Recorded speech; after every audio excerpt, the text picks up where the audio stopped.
क्या रीचेकिंग में नंबर बढ़ता है? रीचेकिंग मुझे इसलिए कराना है क्योंकि मेरे दोस्त का ज्यादा जो हमेशा फेल होता था वो आज मेरे से ज्यादा नंबर ले आए। मैं हमेशा टॉप करता था लेकिन इस बार मेरा नंबर, क्या रीचेकिंग में नंबर घटता भी है?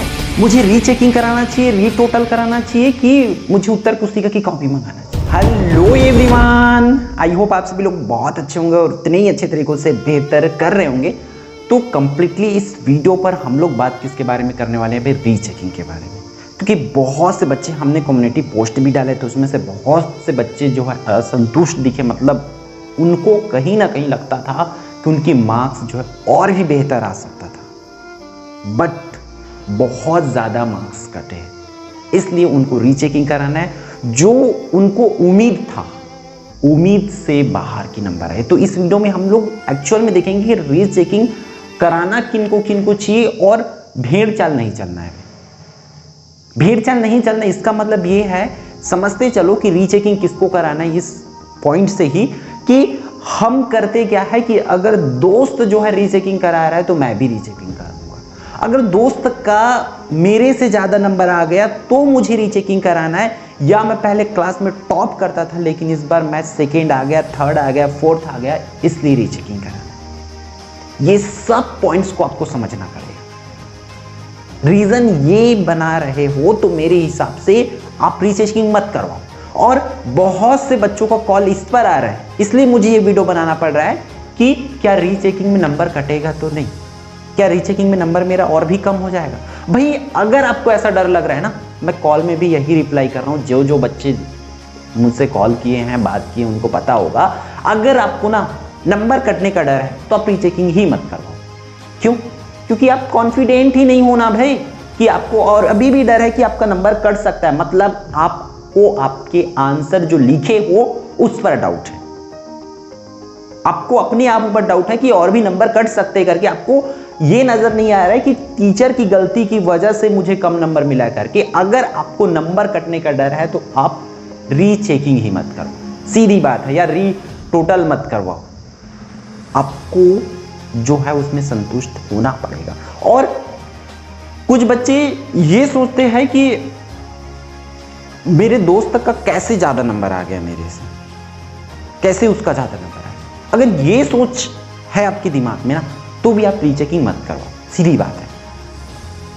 और वो बच्चे जो पहले फर्स्ट आता था, इस बार सेकेंड आ गया, थर्ड आ गया, ये आपके दिमाग में है, आप इसलिए रीचेकिंग कराना चाहते हो कि आपका दूसरा तीसरा आ गया है, तो आप रीचेकिंग बिल्कुल, सीधी बात है भाई। आप दूसरा तीसरा आए हो इसका मतलब ये नहीं कि सामने वाला पहला आ गया तो उसका ऐसे ही आया होगा। वो भी हो सकता है आपसे ज्यादा मेहनत किया होंगे, बट अब समझो ध्यान से कि रीचेकिंग किसको करवाना है या रीटोटल किसको करवाना है, कि जिनको एक्चुअल में उनकी मार्क्स कटे हैं, है ना। आपको पूर्ण विश्वास है कि हाँ नंबर बढ़ेगा, मतलब बढ़ेगा। इन चीजों को समझना पड़ेगा। हम रीचेकिंग में अरे नंबर बढ़ेगा, ऐसा नहीं कि 1 नंबर 2 नंबर बढ़ेगा तो फिर आपका नया रिजल्ट आ जाएगा, ऐसा नहीं होने वाला। वो 10% रूल को भी आपको समझना पड़ेगा। वो बोर्ड ऑलरेडी बोल चुके हैं कि 10% एक्स्ट्रा होगा देन हम आपको न्यू रिजल्ट देंगे, वरना आपको उसी रिजल्ट को एक्सेप्ट करना पड़ेगा। मतलब सीधी बात है कि आपका 500 रुपए जो है पर सब्जेक्ट डूबने वाला है। और भाई ये फीस बहुत बड़ी चीज है, फीस बहुत ज्यादा है स्कूल लेवल के हिसाब से। पर सब्जेक्ट 500 ले रहे हैं और बच्चे का कम से कम 2 से 3 सब्जेक्ट खुलवाएंगे, तब जाके उनकी मार्क्स कहीं ना कहीं इंप्रूवमेंट होगी। और उसके लिए भी कई बच्चों पूछते क्या है, हम रीचेकिंग करवाएंगे तो गारंटी है कि मार्क्स बढ़ेगा?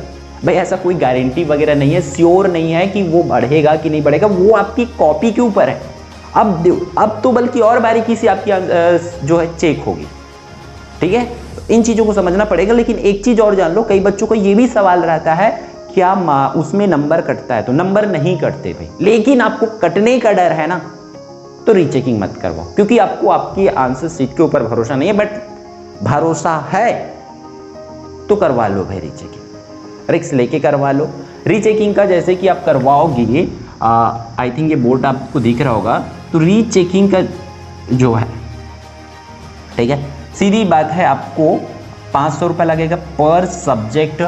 और वहीं पर आप रीटोटल करवाओगे, फिर से मतलब उसको काउंट करवाओगे तो उसका आपको 100 रुपये लगेगा पर सब्जेक्ट। 100 रुपये आप पूरे सब्जेक्ट को भी करवा सकते हो, ठीक है। और अगर आप क्या चाहते हो, आप ये चाहते हो कि क्या कि आप उसकी आंसर की कॉपी चाहते हो, जो आप लिखे हो उसका फोटो कॉपी मंगाना चाहते हो, तो उसका भी आपको 500 पर सब्जेक्ट है। अब आप क्या कर सकते हो, तीनों चीज़ एक साथ करवा सकते हो या अलग अलग करवा सकते हो। इसके लिए आपको 15 दिन का टाइम दिया गया, उसी टाइम में करवाना पड़ेगा।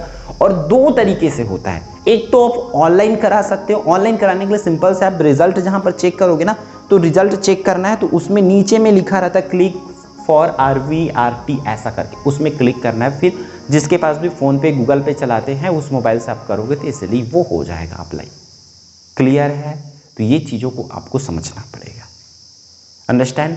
आई थिंक आप लोग ये पूरी चीज़ों को समझ रहे होंगे कि क्यों कराना है, किनको कराना है। देखो, और मैं भी ये भी बोल दूंगा कि आंसर्स कटने की कई रीजन होते हैं। कुछ तो जल्दबाजी में, हड़बड़ी में, गड़बड़ी में होती है, मैं मानता हूँ, ठीक है। और कुछ बच्चों का सबसे ज़्यादा दुख कहाँ पर लगता है, जब 90 से 95 के बीच में आता है और टॉप 10 लिस्ट में नाम नहीं आता, वहाँ सबसे बड़ी दुख लगती है। इस चीज़ों को मुझे अच्छे से पता है, ठीक है। तो अगर देखो, मैं तो एज ए सजेस्ट करूंगा, अगर मैं डायरेक्टली पढ़ाया रहता, ठीक है, आपको मैं डायरेक्टली पढ़ाया रहता, मतलब आमने सामने बैठ के आपकी कॉपीज देखते रहता, आपका टेस्ट लेते रहता, तो मुझे आपके ऊपर पूरा भरोसा रहता, आपके आंसर्स कॉपी के ऊपर मुझे पता है कि आप किस तरीका से, किस लेवल के लिखते हो, तो मैं डेफिनेटली आपको बेटर सजेस्ट करता। बट आपको यहाँ पर डिसीजन आपको खुद लेना है, क्योंकि 500 पैसे बहुत होते हैं भाई। उसी 500 के पैसे में हम साल भर अगले साल पढ़ाई कर सकते, 11th में, याद रखना। उसी 500 के पैसे से हम किसी भी कोर्स को परचेस करके पूरे उस 500 में पढ़ाई कर सकते हैं, ऐसा होती है ना। तो उसी चीज़ों को समझना पड़ेगा, है ना। पैसे बहुत ज़्यादा होते हैं, तो अगर आपको पूर्ण विश्वास है आपके आंसर कॉपी के ऊपर तो आप कर सकते हैं। क्योंकि मुझे जो सजेशन देना है, मैं नहीं जानता कि आप किस वे पे आंसर लिखते हो, आप क्या करके आए हो, वो आप जानते हो। बट हम जिन बच्चों को जानते हैं, उनकी मेहनत को जानते हैं, उनके आंसर लिखने की तरीका को जानते हैं, और उनका अगर कम है तो मैं उनको हमेशा यही सजेस्ट करूंगा कि भाई आपकी कॉपी बेहतर होती है, आपकी राइटिंग भी जबरदस्त है, तो आप प्री चेकिंग करवाओ। क्योंकि आपको मैं जानता हूं, तब ये बोलूंगा। बट जब आप YouTube से पढ़ाई कर रहे हो हमारे, तो मैं ये सजेस्ट करूंगा कि आपको खुद डिसीजन लेना है। मैं बार बार वो चीज़ों को बोल रहा हूँ, ठीक है, कि आपको क्या कराना है। फीस वगैरह को भी ध्यान रखना है। ऑनलाइन ऑफलाइन दोनों होते हैं। अगर ऑनलाइन नहीं कर सकते तो आपको ऑफलाइन के लिए अग्रसर संस्था जो होती है वहाँ पर जाना पड़ेगा, ठीक है। आपके ज़िले का अग्रसर संस्था कहाँ पर है वो चेकआउट कर लेना, लिस्ट देख लेना, फिर आप वहाँ चले जाना, ठीक है। अब सप्लीमेंट्री वाले बच्चों का भी बात कर लेते हैं। सप्लीमेंट्री जो आए, सीधी बात है भाई, जाहिर सी बात है, यहाँ पर रिजल्ट अब मेरे हिसाब से आने के बाद ही उसके एग्ज़ाम होना है ना। तो आप लोग तैयारी पे अभी से लग जाओ।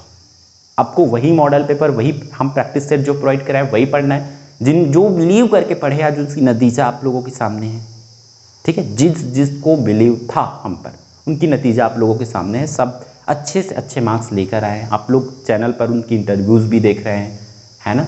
आप कमेंट्स भी देख पा रहे होंगे चैनल पर पूरी तरीक़ा से कि किस तरीके से बच्चों का अच्छा से अच्छा 90+ में बहुत से बच्चों का आया हुआ है। तो सबको भाई बधाई। और एक चीज़ और, संतुष्टि होना भी अभी बहुत ज़रूरी है आपको, कि जो मार्क्स आए हैं उसको एक्सेप्ट करना पड़ेगा मेरे हिसाब से। क्योंकि कुछ हद तक बहुत से बच्चों के साथ गलत हुआ है, मैं मानता हूँ।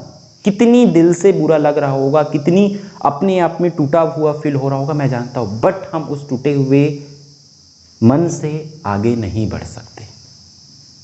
हम उस टूटे हुए मन से आगे नहीं बढ़ सकते। हमें कुछ संभालना पड़ेगा अपने आप को, अपने अंदर पॉजिटिव एनर्जी लाना पड़ेगा कि ये चलो, ये जो हुआ सो हुआ ना, काट लिए इस बार नंबर, अगली बार इस तरीका से उठ के आऊंगा ना, या उठ के आऊंगी, देखते हैं कि कैसे आप मेरा नंबर्स काटते हो, ये बोल के आओ।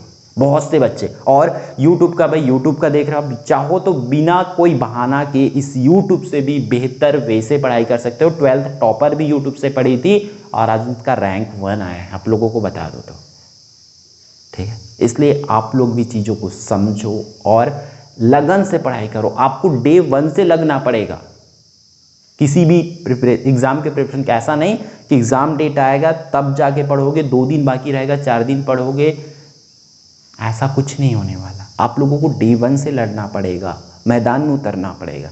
क्लियर है? आई होप आप लोग समझ गए होंगे। तो इस वीडियो में इतना ही, बोलना तो बहुत कुछ है, बट हम जो है मिलते हैं नेक्स्ट वीडियो में। और कौन से टॉपिक पर वीडियो चाहिए कमेंट करके जरूर बताना, ठीक है? तो जय जवाहर, जय छत्तीसगढ़।